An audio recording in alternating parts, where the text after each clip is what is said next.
FPL Game Week 3 team selection. With an injury to one of the most owned assets in the game, it's been complete chaos today, along with many others. So let's get straight into the video for my team selection for Game Week 3, my transfer plans, and a bit of forward planning as well. So if you enjoyed the video, make sure you smash that like button and hit that subscribe, and let's get into it.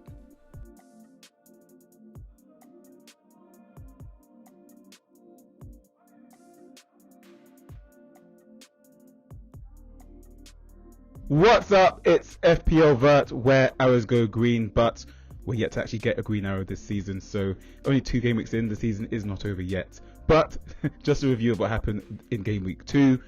We started with a goalkeeper fail because I started Dubravka on the bench and Sanchez got 3 less points. So if I had 2 extra points, I would have gotten a green arrow, and I left 3 points on the table just with a goalkeeper decision. But it's okay because we wanted to split the risk between, Burnley's defence. I wasn't too sure how they would fare against Sunderland, who looked so promising in game week 1, and obviously it is a championship defence as well, so I'm going to go all in on them. But we managed to get Pedro Porro's points off the bench despite getting the yellow card. He got 5 points because Tottenham kept yet another clean sheet, which is great. Salah again managed to save us in the injury time, an injury time assist to Rio Ngumua, which is great to see, a teenager. And then the rest of the team basically didn't do anything apart from Joao Pedro, who did basically light up the weekend on the Friday night, and then nothing else happened for the rest of the week. So great to have Joao Pedro's haul come in. Of course, the major issue is Cole Palmer, who is the reason why I got the Pedro Porro points off the bench, because he just didn't turn up, and he's not even going to be playing tomorrow against Fulham, and he's not going to be in the England squad either. So big decisions to be made on him, but at 10.5 million, you best believe I'm not going to just let him rot on the bench and leak value.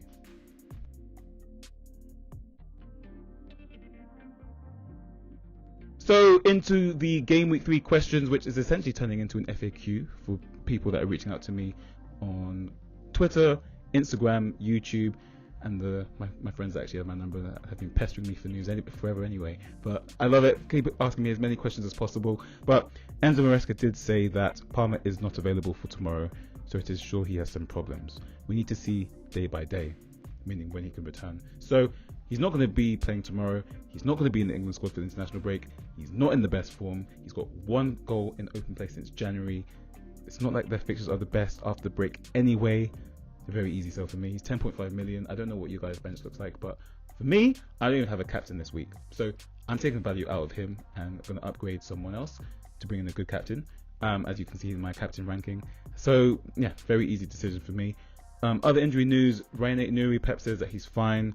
Jorginho Ruta of Brighton, he could be available, but Hersler says he's unsure.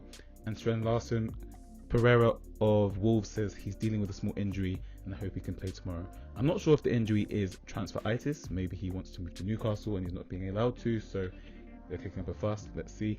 But those are the updates on those assets. One question that people asking me a lot as well is about Spurs. Of course, they're in great form. They're 100% at the moment. Only 3 teams have a 100% record. Spurs, the Arsenal, and of course the champions as well. So of course they're naturally attracting a lot of interest, and Spurs do have great fixtures coming up as well. But Richarlison and Johnson are 2 assets I definitely would not go anywhere near.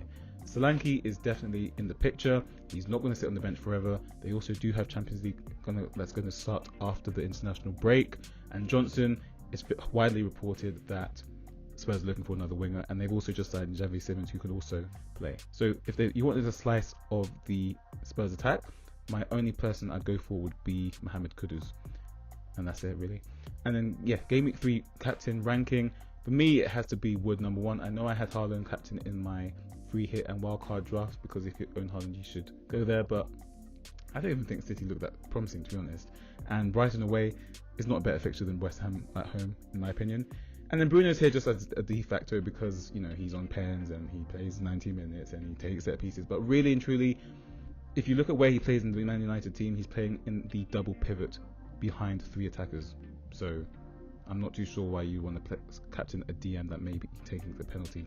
That's just my personal opinion. If you feel that that's okay, that's fine. If you own him already, that's okay. But just so you know, Manchester United after the break will be facing City away, Chelsea at home, and then Brentford away. So if you think those fixtures are worthy of a 9 million DM, go, by all means, that's your player, right?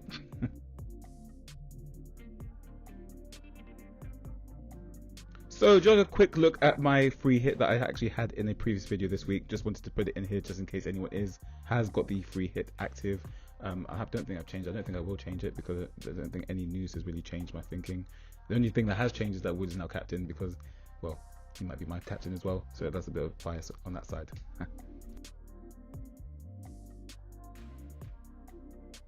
Yeah, and just in case you guys have actually activated the wildcard chip, which I highly recommend against doing, here's a look at what my wildcard draft would be. I haven't changed it from the video either, but just so you can see what I would be going for, this would what I'd probably be going for.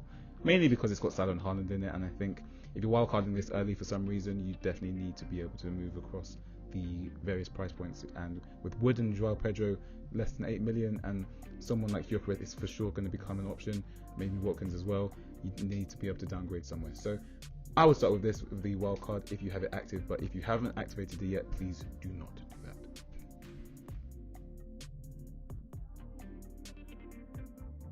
So into my own team and how I plan to manage the issues that have propped up in the name of Cole Palmer.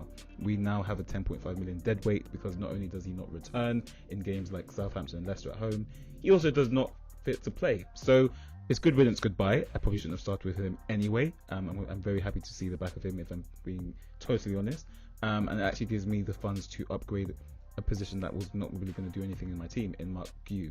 Of course, he started midweek for Sunderland, but that means he's probably not going to start in the league. So yeah, no 1 pointers over here, please. So I'm going to be looking at someone that I've actually recommended in my own watch list, if you want to go watch that video. And we also have Chris Wood, who is going to come in to captain the team for reasons I shall discuss for my team selection.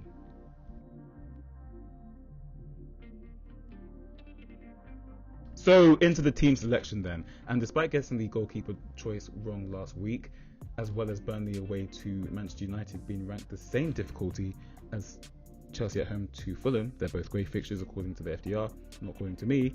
I do think it's a very easy choice here. Marco Silva's team are usually quite hard to crack, so I'm expecting a quite tight game. In fact, each of Fulham's last 3 games have seen 2 goals or less for both teams, so probably 1 or 2-1, but hopefully we can get some saves. Then Milenkovic will be starting for me as well. Even though Forest are yet to record a clean sheet this campaign, the welcome of West Ham definitely presents the opportunity to do so. In fact, the Tricky Trees have kept a clean sheet against West Ham in each of the last 3 league games at home. So considering that Nottingham Forest kept 8 home clean sheets last season, hopefully we can get the first one of this campaign this season. Then Pedro Porro, Thomas the Frank Engine has got the Spurs chain moving in the right direction. 2 wins and 2 clean sheets from the 2 first games against Burnley and Manchester City. So with Maddison out, Porro has actually been taking set pieces, which kind of explains his rise in price, along with their defence improving for the first time in a long time.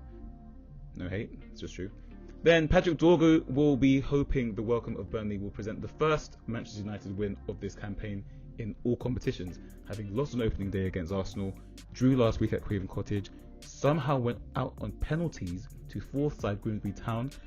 Not too sure I can be, really confident in a clean sheet, especially as the Clarets pose way more threat than Grimsby do. In fact, they won last week quite convincingly against Sunderland for their first win of the season, so that means Burnley come into this game with more points than Manchester United, which is kind of crazy to say out loud. But Dorgu did take 2 shots in his last home game, and he even struck the post with a long range effort, so hopefully we can get some attacking returns. Probably won't be a cross, considering by the way he does cross when I was watching him play.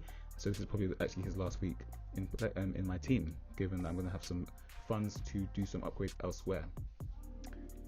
Mohamed Salah provided back-to-back injury time returns in the opening 2 game weeks, which shows how inevitable he can be, even if he looks outside of the game and not involved whatsoever. However, this weekend's opponents, Arsenal, the current league leaders, they're yet to concede a goal. In fact, the Gunners are yet to concede even a single big chance this season. Meanwhile, Liverpool have conceded twice in each of their opening games. So, while I expect this to be a low-scoring game, I do not expect Salah to be, running riot at all. Or, he is usually the inevitable man for the captain pick at Anfield. I don't think for an Arsenal fixture he will be. Then Dango Utara, plucked straight from my own verified watch list, so go check that out. Following his goal, his DEFCON and his max bonus on his debut against Aston Villa, which is supposed to be a tough fixture, he now travels to Sunderland this weekend. So, considering that he's going to provide cover for me in Game Week 4 when the other new transfer travels to Arsenal, I think it's a very easy swap, especially with the money. Tijani Reinders, as often with the most transferred in player in the week, he blanked in Game Week 2.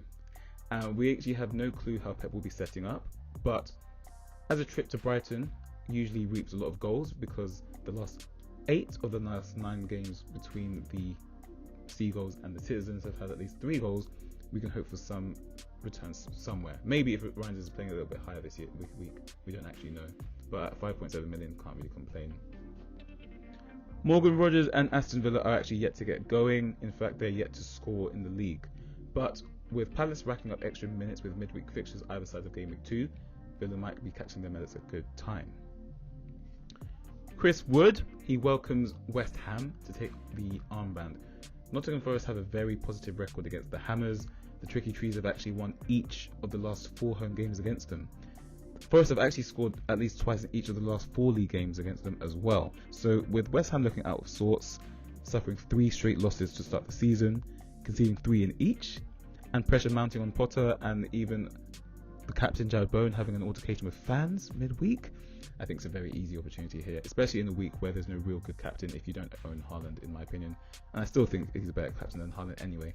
Maybe a little bit of bias, but what can you do? Then Joao Pedro repaid the faith in a big way last Friday at West Ham with a 15-point haul. If any of you follow me on TikTok, you know that I was poking fun at the supposed FPL experts that said he was a bad pick. Well, you know, you're now 15 points down if you didn't pick him. So, anyway, Cole Palmer's now ruled out, so you can imagine his minutes will remain decent within this team, and he can hopefully be on penalty duty as well. And last but not least, I know Oliver Watkins is frustrating many, but with games against Sunderland and Burnley, I have no plans to sell really, and there's also really no other place to be putting the money.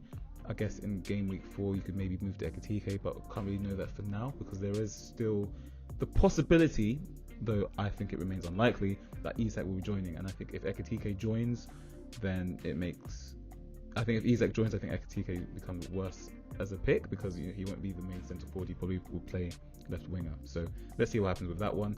And considering the fact that Emery usually gets his forwards firing anyway, I think it's a very easy hold here, especially as Palace had to play their first team both Thursdays to grind out a 0-0 for Conference League qualification to win 1-0 on aggregate. So considering that Villa lost just once at home in the league last year, I am expecting of some returns here as well. So that's the team for this week. If you have any questions, please drop the questions in the comments. You can also reach out to me on Instagram or Twitter, and if you have my number, you can obviously message me as well, and I'll be happy to answer everything. So good luck everyone this week, and I'll see you after the international break.